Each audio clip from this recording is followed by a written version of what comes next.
Non, mais quand t'étais un bébé, j'étais très brusque avec toi. J'avais pas de douceur. Que t'avais Ah, tout mais le ça, temps les bras dans les airs, puis je te crois. relevés, puis Ouais. j'étais pas délicate, je n'étais pas douce, puis je comprenais pas que c'était pourquoi tu réagissais comme ça, là, tu sais, avec les bras tout le temps ouverts.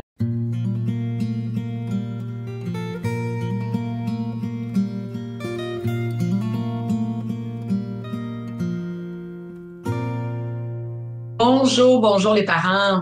Alors, on est à un nouvel épisode du balado SOS Dodo, percevoir le dodo des enfants au-delà Des des stratégies. stratégies. Merci, merci Karel, au-delà des stratégies. Alors aujourd'hui, on va parler de myoclonie d'endormissement. C'est quoi ça? On va voir ça tantôt. Et des réflexes de Moreau. Alors, je me présente, réflexes de Moreau, c'est ça. Je me présente, je suis Brigitte Langevin, experte en éducation au sommeil depuis près de 25 ans et passionnée par le sommeil de vos tout-petits. Je suis encore impressionnée à chaque fois quand je suis parfois dans un événement social où est-ce que rien à voir avec le sommeil des enfants, on finit toujours par en parler parce que Ah c'est vraiment ouais. ma passion. Ah ouais. Ah ouais. Ah ouais. Si c'est pas le sommeil des adultes, c'est le sommeil des enfants, des adolescents, on finit par parler du sommeil. Quand OK. je dis aux gens, j'étais avec des gens que je connaissais pas là dans une formation, puis c'est quoi tu fais dans la vie, toi? Ben, experte en éducation au sommeil, on sait pas ce que c'est. Fait que là, je dis, ah, c'est parce que t'as pas de jeunes enfants. Si t'avais des jeunes enfants, tu comprendrais. Fait que là, ben oui, oui, mais je suis grand-maman, là, OK, puis là, ben je veux comprendre. Puis là, ben, si on parle du sommeil des petits-enfants, de leur sommeil à eux, si ce sont des parents qui n'ont pas encore été touchés par ça, ben là, on en parle. Écoute, on finit toujours par parler du sommeil. OK. Alors, allô, Karel? Allô, mom. Et moi, je suis Karine Langevin-Bernard. Je suis coach relationnel puisque la relation, c'est ma plus grande passion. Puis, c'est drôle parce que, ben, moi, je suis tout le temps par parler de relations. Toujours. Puis, quand on dit ça, j'étais comme, oh, ouais! Ouais, fait que c'est ça, moi, c'est des relations dont on parle. Que ce soit la relation amoureuse ou relation, tu sais, notre relation qu'on a avec nous-mêmes, peu importe, là, on finit tout le OK. temps par parler de ça. Tout le temps. Hey, c'est fou, hein? Ce qui nous passionne, c'est ce Oui. qui finit par transparaître le plus. Alors, écoute, on va parler de réflexes de Moreau et de myoclonie d'endormissement. OK. Les deux, Puis je suis comme, tu peux-tu le dire 3 fois vraiment rapidement? Myoclonie d'endormissement, myoclonie d'endormissement. C'est pas pire. c'est pas pire, t'as réussi. Alors, en fait, c'est ça. Les deux concernent le sommeil. Alors, le réflexe de Moreau, rien à voir avec le sommeil. Mais pourquoi le bébé en fait en dormant? Puis avant tout, peut-être que toi, tu m'écoutes, là, papa ou maman, puis tu sais ce que c'est, mais il y a des gens qui savent pas c'est quoi le réflexe de Moreau. Tu sais, Moi, je sais vraiment pas c'est quoi le réflexe de Moreau. c'est Non. pas c'est quoi le réflexe de Non. Moreau, hein? Alors, écoute, c'est un réflexe de survie. Les bébés viennent au monde avec ça. Comme la capacité de téter. Hein? Quand tu mets de quoi dans la bouche d'un bébé ou que tu frôles ses joues, il va se mettre à téter. Ah, Oui, ouais. dès la naissance, là. Dès que tu frôles ses joues. Dès que tu frôles ses joues, sa bouche s'ouvre puis il cherche à vouloir Wow. mettre de quoi dans sa bouche. C'est trop beau. Alors, c'est ça un réflexe de survie. Alors, le réflexe de Moreau, c'est un réflexe pour la survie du bébé. Et en fait, ce sont ses bras. Puis là, ben, tout le monde n'a pas la vidéo devant soi quand il l'écoute. Non. Alors, c'est les bras qui, présentement, vous entendez. Je vais essayer de le décortiquer en mots pour comprendre l'image. Ce sont les bras du bébé qui s'ouvrent rapidement, les doigts où tu te tasses, Karine, de peur que je te frappe. Alors, ce sont les bras qui s'ouvrent, qui s'en vont de chaque côté avec les doigts ouverts, les mains face à lui. OK? Ben, les paumes Les vers paumes, l'extérieur. ben, ou non, face à lui, vraiment. OK, Ils sont face à pas lui. comme ça. OK, OK. Vraiment, vraiment face. Il ouvre, tu sais, les bras sont encore pliés souvent, pas C'est comme complètement ouverts. t'arrives pour faire un grand câlin à quelqu'un. Ouais, c'est ça. Sauf que dans son visage, tu vois qu'il n'y a pas un sentiment d'amour, là. OK, OK. C'est ça. Le réflexe de Moreau vient avec une peur. Avec une expression de peur ou ce qui est réellement ressenti chez le bébé, c'est de la peur. C'est ressenti chez le bébé, c'est de la peur. Ah ouais, OK, OK? OK. Parce que le bébé vient au monde, c'est là que je veux parler aussi, le bébé vient au monde avec ses émotions de survie, dont celle de la peur de tomber et des gros bruits. OK. Alors, s'il y a un gros bruit puis que le bébé, ça lui fait peur, il va ouvrir ses bras comme ça par survie. OK? On va voir tantôt pourquoi. Ouais, Et parce que c'est pas très... très clair encore Pour moi, la pourquoi. survie, c'est de se recroqueviller, là. C'est ça. Non. C'est pas très... Tu vas voir, ben, c'est ça, mais pour se rattraper après, là, OK? Il va ouvrir, puis il va finir par se rattraper si le mouvement continue. OK, OK. Alors, là, on a dit un gros bruit, il va ouvrir, il a eu peur, OK, OK. là. Et par contre, si, il y a la peur de tomber et des gros bruits, les deux seules peurs, OK, que le bébé vient au monde avec, et la peur de tomber, il va ouvrir, mais il va se raccrocher. OK. OK? Ce qui fait qu'il va ramener ses mains vers lui. OK? Parce qu'à l'époque, si on recule, v'là des centaines d'années, les mamans avaient leur bébé en portage sur elles, dans le dos, OK? Et les bébés avaient pas de couche. Donc, la maman ressentait à travers son Il y a corps. certaines parties de la planète encore où c'est encore comme ça. Comme là. ça. Puis même en Europe, au Québec, Je trouve ça par rapport à ne pas porter de couche, ça porte un nom que je n'ai pas retenu pour l'instant. OK. Il y a des parents qui font ça, là, le bébé a pas de couche, puis c'est la mère qui va ressentir, soit visuellement, si elle a son bébé près d'elle, que son bébé va déféquer ou va faire pipi bientôt. Wow. Puis à l'époque, ben, tu sais, la maman elle ressentait ça dans son dos, pouvait juste tasser un petit peu son tissu de Puis portage, le laisser. puis le laisser vivre ce qu'il avait à vivre, là, laisser les OK. besoins sortir. Mais c'est qu'en même temps, parfois la maman bougeait, se penchait brusquement, ou le bébé pouvait tomber. OK? Parce que si le bébé, ça bouge, là, le portage, c'est pas des systèmes de portage aussi bien sophistiqués qu'aujourd'hui, là. Alors, c'était comme un réflexe de survie pour attraper sa mère et ne pas tomber. Et ne pas se Intéressant, blesser. c'est vraiment intéressant. C'est ça. Alors, le réflexe de Moro, c'est ça. Puis aujourd'hui, ben, on n'en a plus besoin parce que, ben, c'est pas qu'on en a plus besoin. Ça existe toujours. C'est un petit peu comme les micro-éveils quand tu dors. Tu sais, au début, à l'époque, c'était pour nous protéger, parce qu'on tombe en sommeil paradoxal. Je veux pas rentrer là-dedans complètement, mais il y a une atonie musculaire. Avant, on dormait dans des cavernes. Le micro-éveil est pour s'assurer que notre environnement est sécuritaire. Aujourd'hui, dans ta maison, quand tu dors, ton environnement est sécuritaire. Alors, il n'y a pas de danger. Alors, le réflexe de Moro, ben, les bébés en ont encore, même si il n'y en a pas de danger. Hein. Je veux dire, il n'y a pas de parents. Oui, il y a des bébés qui tombent encore aujourd'hui, je le sais. Hein? Des parents qui me disent à un moment donné, on fait attention, puis il est tombé en bas du lit parce qu'on l'avait déposé, puis il est tombé en bas d'un meuble, ou des fois il est tombé en bas de la table à langer. Ça arrive encore que les bébés tombent, là, malheureusement, mais des accidents, ça arrive, là, OK? Alors, mais le réflexe de Moro est beaucoup moins utile pour le bébé qu'il l'était à l'époque, puis il l'a conservé. Alors, si je suis brusque avec mon bébé, et Dieu sait, Karel, que je ne t'ai pas épargné. Ah, je te crois. Je ne savais pas ça. Traumatisée. Pas vrai. Pas du tout. Non, mais quand t'étais un bébé, j'étais très brusque avec toi. J'avais pas de douceur. Que t'avais tout le temps les bras dans les airs, puis relevés, puis j'étais pas délicate, je n'étais pas douce, puis je comprenais pas pourquoi tu réagissais comme ça, là, tu sais, avec les bras tout le temps ouverts, puis pauvre cocotte. Ah ouais, ça doit être, tu sais, je veux dire, toi, je me dis, là, quand tu vois ça une, deux fois, ça doit être un peu drôle, je sais pas. Ben oui, c'est impressionnant. C'est C'est un petit peu comme quand tu vas chez le médecin puis qui veut vérifier tes réflexes au genou puis qu'avec un petit bâton puis ta jambe elle lève toute seule. C'est impressionnant, mais tu sais, si tu passes pas ta journée à te taper dessus que la jambe elle lève, là. Mais le bébé, c'est ça, le réflexe de Moro. Le parent, puis il y a des parents, tu sais, les papas, des fois, sont un petit peu moins délicats. Alors, si le bébé est déplacé brusquement et qu'il a l'impression de tomber alors que tu l'as juste changé de niveau, OK, ben lui, il va ouvrir les bras comme ça pour se protéger et il va tenter de s'accrocher possiblement par la suite. OK?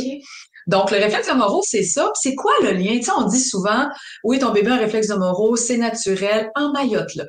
Surtout pour le voir dormir, emmaillote-le. Mais comment ça? Il est dans son lit, il peut pas tomber, c'est sécuritaire, c'est des petits Moïse, même, tu sais, il touche quasiment aux quatre côtés. Comment ça fait que le réflexe de Moro est là? C'est que s'endormir, c'est tomber endormi. Ouais, puis même on l'a encore aujourd'hui, nous on le sursaut, mais on a encore le sursaut, ouais. C'est ça, le sursaut d'endormissement. Puis ça c'est là où je vais amener pour les myoclonies, mais le sursaut d'endormissement, il est là, puis pourquoi il est là puis il est pas là tout le temps? Hein, t'as-tu des sursauts tout le temps, tous les soirs que tu te couches? Non. Sais-tu pourquoi? Non. OK. C'est simple que ça. C'est ça. Je ne suis pas l'experte en sommeil. Moi, je travaille les relations. C'est ça. Alors, c'est que on est trop fatigué. Alors, les soirs où on se couche, puis on est, tu sais, t'as fait du ski, t'es déménagé ou t'exagères depuis quelques soirées, tu te couches beaucoup plus tard. Alors, qu'est-ce qui va arriver? C'est que on appelle ça des myoclonies, le petit sursaut d'endormissement. Où est-ce que ton corps se détend, tu sais, le système nerveux se détend d'un coup. Wow, hey, ça fait tellement être un bon outil pour savoir si je suis trop fatiguée maintenant. Ben oui. Ben oui, le petit sursaut d'endormissement, puis même le cerveau, hein, t'as l'impression que tu tombes. T'as même une image, je sais pas si c'est un souvenir récent, mais t'as même une image des fois dans ta tête, parce que le cerveau, on est en train de tomber, nous autres. à cause du sursaut qu'on fait. Et le cerveau génère une image comme de quoi tu tombes en bas d'un escalier. Des fois, c'est exagéré. Il y en a qui doivent tomber en bas d'un avion. T'as pas d'image qui vient Non, avec. moi, mais c'est normal avec mon mode de fonctionnement, mais non, j'ai pas d'image. C'est ça, mais moi, je suis visuelle et puis je devrais avoir une image et je n'ai pas d'image non plus. OK. C'est comme si mon cerveau perçoit pas ça si apeurant que ça, donc il génère pas d'image. OK. Sur le, ben non. Non, c'est là. Tu sais, ben donc, c'est correct, c'est correct. Alors, les myoclonies d'endormissement, c'est différent des réflexes de Moro. Mais au début, le bébé, jusqu'à 4 mois, on dit, ben oui, c'est normal, tu l'emmaillotes. Mais à un moment donné, passé 4 mois, le parent qui commence à permettre à son bébé d'être désemmailloté, ben, il y a de la misère à le désemmailloter. Parce que le bébé, si tu l'as toujours emmailloté pour dormir, ben, quand il tombe endormi, ou bien quand tu fais juste le coucher, tu vas voir que ses bras, ils vont à gauche et à droite. Puis là, ben, quand il vient pour s'endormir, ben, il fait un sursaut, une myoclonie, puis il se frappe dans le visage. Okay. Mais il n'y a pas le réflexe d'ouvrir les bras, donc c'est pas un réflexe de Moro. Ben, même avant 4 mois. Des fois, j'accompagne des familles et je suis témoin, là, je peux observer. Mais c'est que les bébés emmaillotés trop longtemps, malheureusement, n'arrivent pas à gérer leurs bras quand tu les désemmaillotes. Alors, on dit emmailloter jusqu'à 4 mois parce que ça favorise le sommeil. Ça vient diminuer le réflexe de Moro parce que les bras sont collés. Alors, à un moment donné, qu'est-ce qui se produit? C'est que ben, les myoclonies embarquent, surtout s'il y a une trop grande fatigue, la dette de sommeil est présente. Puis c'est subtil, on s'en rend pas compte. Tu sais, nous, on sait ce que ça nous prend pour être fatigué, mais le bébé, c'est tellement 1000 fois moins que nous que des fois, on n'a pas idée que juste sortir 5 minutes dehors l'hiver, déjà, lui, tu as tiré de l'énergie comme si tu avais fait 3 heures de ski. Là. Mais là, dans le fond, on emmaillote parce qu'on veut empêcher le réflexe de Moro. Empêcher le réflexe de Moro et reproduire des conditions intra-utérines pour le voir dormir. OK. Parce que, tu sais, si tu donnes des coups d'en face, moi, quand je vais à domicile puis qu'on fait, on dit, OK, on veut permettre à ce bébé-là de développer des bonnes habitudes de sommeil, puis on commence en le couchant désemmailloté, le bébé, c'est pas gérer ses bras. OK, fait que la myoclonie ne vient pas seulement après avoir été emmailloté parce qu'on veut éviter le réflexe de Moro. Non, en fait, c'est intéressant ce que tu dis. Les myoclonies sont là parce que le bébé est fatigué. Souvent, quand moi je vais à domicile puis qu'on permet à un bébé de développer des bonnes habitudes, il est déjà trop fatigué. Ouais. Fait qu'il va avoir des myoclonies. En plus, il est couché, il n'y a pas de myoclonie, il est réveillé. Mais il est dans son lit, il sent la fatigue le gagner, mais il dort pas encore. Il va même avoir des pleurs, OK? Et il va avoir des sursauts d'endormissement. Parce que son corps veut l'amener en sommeil. Puis tu vois, il a les yeux fermés, ouverts, et c'est différent des myoclonies. Puis là, ben, des réflexes de Moro.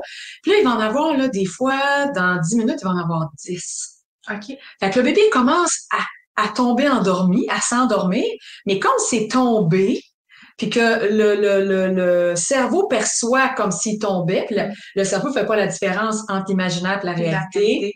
OK? Fait que c'est comme si tu tombais. Fait que là, le bébé, ben, il y a des fois un réflexe de Moro, mais il va s'accrocher le visage. Parce que l'auto-sabotage commence vite quand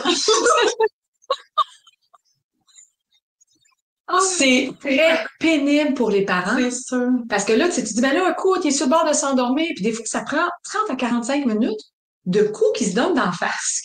Avec ses mains, OK? Parce qu'il gère pas son réflexe de Moro parce qu'il tombe endormi. Puis en même temps, à travers ça, il y a des myoclonies parce qu'il est trop fatigué, parce que c'est pour ça qu'on travaille ensemble le sommeil.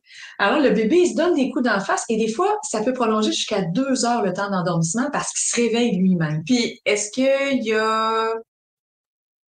Tu sais, mettons, apprendre à gérer ses bras, là, ça vient avec le développement du bébé. Ça arrive à quel âge où ça arrête tout ça? Ben, en fait, c'est que du moment où on commence à désemmailloter l'enfant, c'est là où je veux en venir, c'est que souvent les parents sont là, ben moi je peux pas, faut qu'ils restent emmaillotés. J'ai des bébés qui ont 5 mois, sont encore emmaillotés, ça nuit au développement. Okay. Ça paraît pas, mais quand on dort, quand le bébé dort, peut-être moins nous autres, il y a un développement moteur qui est là pareil, parce qu'il va bouger inconsciemment. Il va tenter des fois de se tourner inconsciemment, puis consciemment aussi, il va pratiquer ses acquis.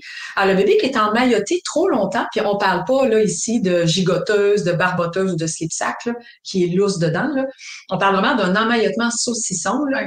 OK, ben, lui, il va pas développer, ce bébé-là, la capacité à être capable de gérer ses bras. Alors, généralement, entre 8 semaines et 4 mois, il devrait y arriver. Alors, puis il y a des bébés que ça se fait tout seul parce qu'ils aiment pas être emmaillotés. Mais le bébé qui est emmailloté, quand tu le couches, ben c'est un défi supplémentaire quand tu le désemmaillotes. On fait ça doucement, le désemmailloter, mais il y a des bébés que ça fonctionne pas. OK. Tu les désemmaillotes doucement, puis ils pleurent, ils pleurent, ils pleurent, ils pleurent, ils s'endorment plus comme avant. Fait que là, faut que tu les laisses emmailloter. Puis malheureusement, la journée où tu dois les désemmailloter, comme en est, il faut que tu les sortes du petit Moïse, il faut les mettre dans un lait à barreaux. Ben, il y a des bébés qui s'adaptent pas, puis là, il y a des pleurs, puis là, il faut accompagner ces bébés-là avec des stratégies par rapport à ça, parce qu'ils sont restés trop longtemps emmaillotés pour contrer le réflexe de Moro. OK. Et le bébé n'a pas pu développer sa capacité à gérer ses bras. Et là, ça fait que quand il veut s'endormir, il se donne des coups. Fait que là, tu as le réflexe de Moro d'un côté, mais quand le bébé a 6 mois, 7 mois, 8 mois, puis qu'il y a des myoclonies, donc des spasmes, des sursauts de sommeil, le parent pense qu'il y a encore du réflexe de Moro. OK. Mais c'est pas le cas. OK. Alors, c'est des myoclonies d'endormissement. C'est normal. Ben, Ça, c'est normal. C'est normal, mais ça m'indique qu'il est trop fatigué. Les deux indiquent ça. Ben, en fait, le réflexe de Moro, non, c'est un réflexe de survie. OK. OK?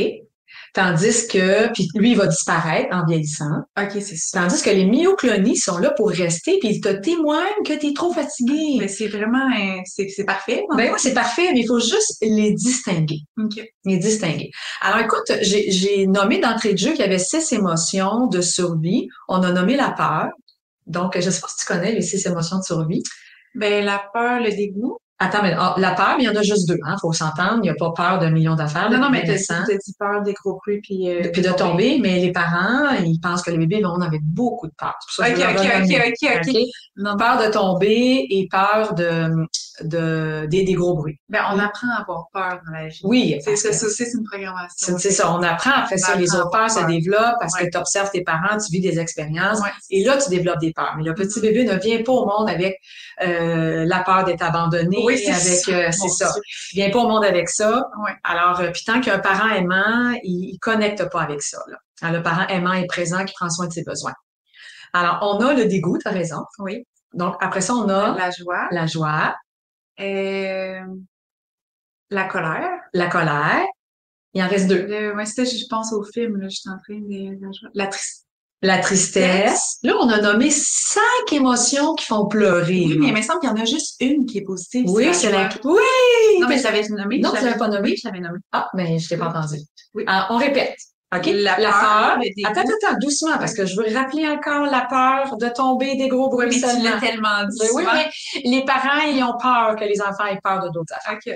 Alors, le dégoût. Oui. OK. La colère. La tristesse. La joie. La joie. C'est quoi l'estime? La surprise. Ah, la surprise! La surprise, ouais. Es-tu dans le premier rôle. Non, on l'a pas dans le film. Non, il y a juste 5 émotions. Oui, il y en a juste 5, c'est ça. Dans la surprise. La surprise. Je sais pas. Je savais pas. La surprise quand tu fais ton premier gaz. Le bébé, quand il fait son premier pet, là. Ouais. Il fait, c'est ça. C'est pas un gros bruit, mais ça le surprend, ça le fait pleurer.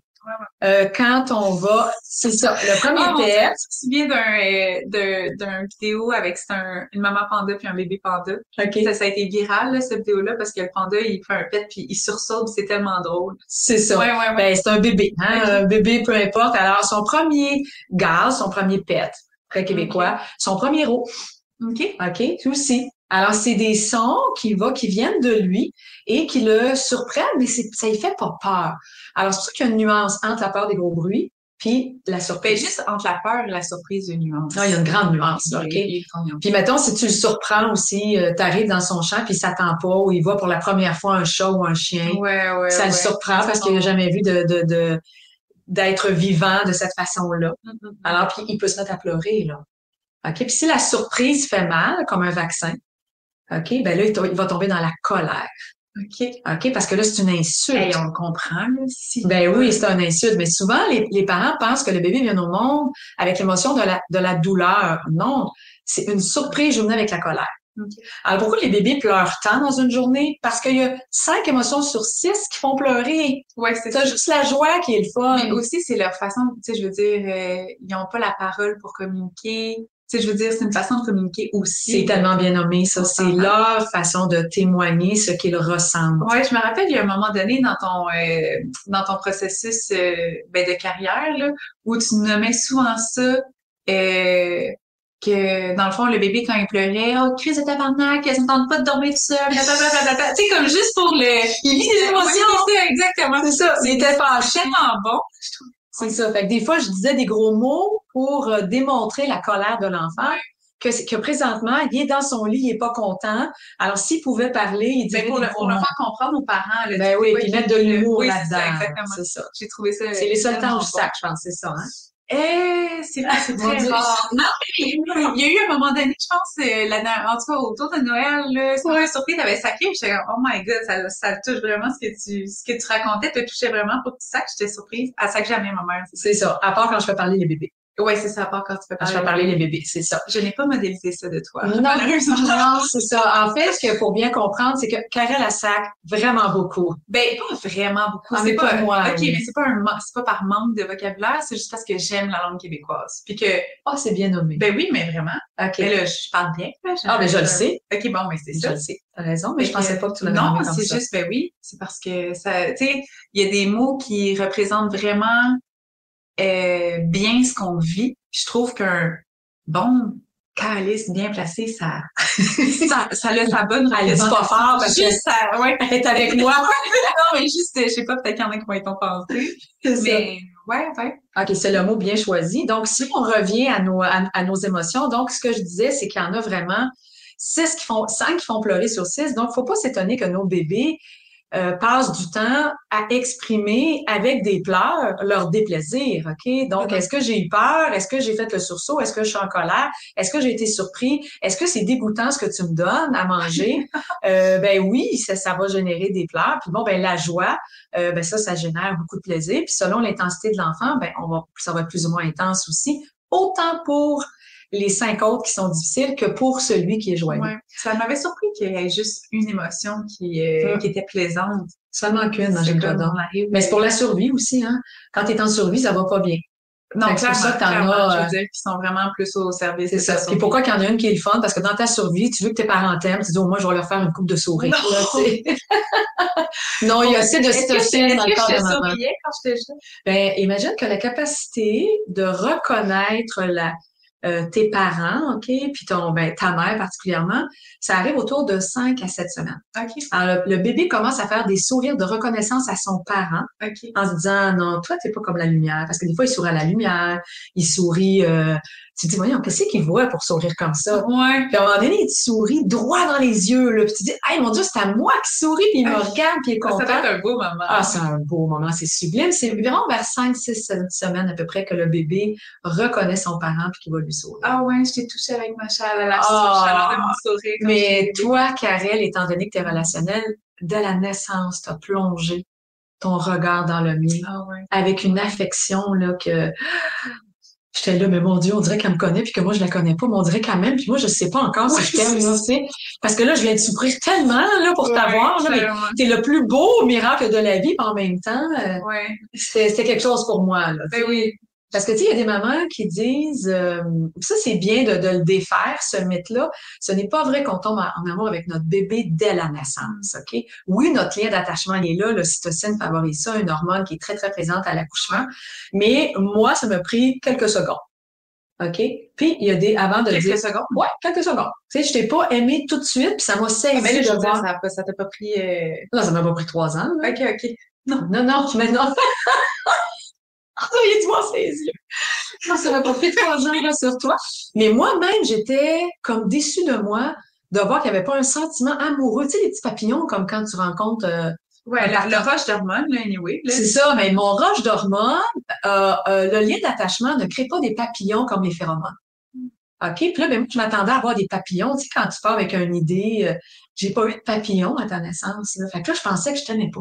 Mais je comprends. Mais mon lien d'attachement était là et qu'il n'a pas fallu que quelqu'un te fasse mal parce que je le tuais sur le champ. Ouais, c'est ça. C'est ça. On est protecteur, on est vraiment... Et là, pour terminer, on a dit le mot film. De quel film dont on parle, dont on voit 5 émotions sur 6? Okay. Ben, sans dessus-dessous, là. Sans dessus-dessous, c'est ça. Inside Out, un film de Walt Disney qui est sorti déjà, là...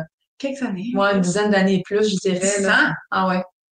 Tant que ça. C'est mon impression, mais je me trompe peut-être. Ah, ben, la vie va vite, là, aussi. Alors, c'est ça, c'est Inside Out. Inside Out en anglais de Disney. Si jamais vous avez le goût, les parents, de comprendre comment ça fonctionne les émotions, c'est intéressant, c'est imagé avec des personnages dans la tête de l'enfant, dans la tête du parent aussi. Ouais. C'est un film pour enfants, mais j'avoue qu'il est pas mal plus drôle pour les adultes que pour les enfants. Ah, il est vraiment bon. C'est vraiment réconfortant, touchant.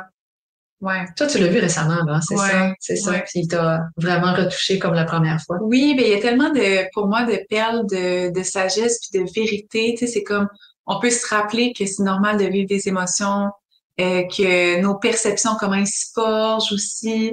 Tu sais, c'était vraiment, De se rappeler tout ça.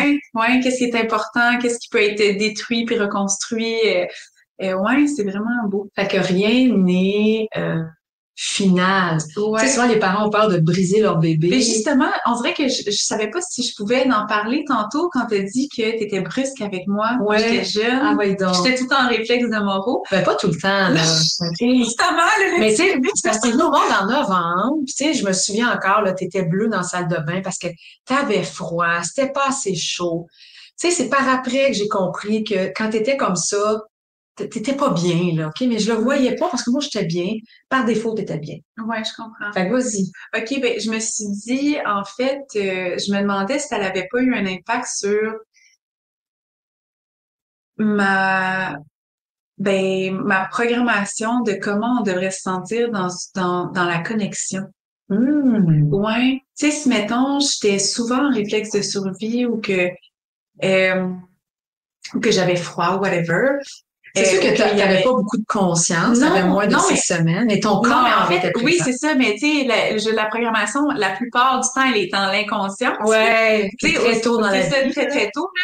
Ben, dès qu'on naît, puis en tout cas, certains disent même dans le ventre de notre mère, là, mais ouais, là, je me suis demandé si, tu sais, parce que là, je veux dire, j'ai travaillé ça aussi, puis il y a eu plein d'autres facteurs, mais je me suis dit, ça a sûrement eu un impact. Mais j'ai le goût de te répondre tout de suite parce qu'il y a des parents que, moi, je pense que c'est venu bonifier parce que tu es venu au monde relationnel. Ouais. Je pense pas que c'est ça qui a créé qui tu es. Je pense que c'est venu le bonifier. Je dis pas que ça, non, mais comment je me vis, comment j'ai dû défaire le sentiment qu'en relation, je me sentais pas sécure. Ah, c'est ça, je veux dire. OK. Tu sais, c'est vraiment un mini détail. Ouais. Puis je pense pas que, tu sais, j'ai hésité à en parler parce que je veux pas dire aux parents que toutes les micros affaires qui font, tu sais, je veux dire, un réflexe de Moreau, c'est un réflexe de Moreau, là, mais au sens où je sais c'est quoi ton historique, où t'étais dans ta vie, toi, quand tu m'as eu, je sais comment mon mode de fonctionnement a pu influer aussi sur notre dynamique et tout, mais puis c'est pas grave. Non, c'est pas juste, grave. c'est le fun pour moi d'en prendre conscience maintenant. Parce que je peux et te déresponsabiliser et me déresponsabiliser aussi, au sens où, tu sais... C'était comme ça, tu sais, puis c'est pour ça que j'ai le goût de te dire que j'avais une réponse, c'est que, tu sais, il y a des bébés qui viennent au monde qui doivent être opérés d'urgence. Oui, gosh. OK, qui sont privés de la connexion parentale, qui se retrouvent à vivre de la souffrance, qui passent par de la colère chez l'enfant, mais le corps se rappelle. Ouais. Le corps se rappelle, puis là, ben, les parents vivent de la culpabilité, puis on n'y peut rien. C'est pas de la faute de personne.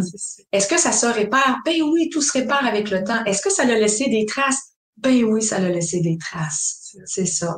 Mais bon, quand même qu'on focuserait là-dessus puis qu'on dit, ah mon Dieu, c'est épouvantable. Là, ben, il y a peut-être des parents qui font le pont là avec des expériences avec leurs enfants, mais on est des parents aimants. Et c'est ça qui fait que tout se transforme avec le temps. Ah, 100%. Toutes ces petites blessures-là qu'on peut avoir avec des parents aimants, ben on finit par passer au travers. Ben oui. Tout le temps. Ben oui. Hey, c'est touchant, Karel, où est-ce que ça nous a amené, hein, le réflexe de Moreau? Le réflexe de Moreau. Écoute, je veux juste conclure là, pour rappeler que le réflexe de Moreau, ben, c'est un réflexe de survie qui disparaît plus l'enfant vieillit. Et pour l'aider, il faut qu'il soit éventuellement désemmailloté. Et tandis que les myoclonies d'endormissement, qui sont des sursauts qui ressemblent beaucoup à des mouvements de réflexe de Moreau, sont en fait dus au fait que l'enfant est trop fatigué. Et ça perdure dans le temps. Hein? On a ça à chaque fois qu'on est fatigué. Ouais. Alors voilà, écoute, on a fait le tour, je pense. Oui, c'est le fun. C'est le fun. Ouais. Alors, on se dit à la prochaine. À la prochaine. Bye bye. C'était Brigitte Langevin, experte en éducation au sommeil. Si tu as le goût d'en apprendre plus, je t'invite à visiter mon site à brigittelangevin.com. Puis si vraiment tu as le goût que le sommeil, ce soit pas toujours sur un coup de dé et que ça fonctionne, j'ai une formation, les Amis du dodo. Clique sur le lien plus bas, tu vas en apprendre plus. C'était Karel Langevin, coach PNL. Tu peux aussi aller visiter mon site web karellangevin.com. Si ça pique ta curiosité, j'ai créé une merveilleuse formation, la PNL au service de l'enfant. Clique sur le lien juste en dessous si tu veux en savoir plus.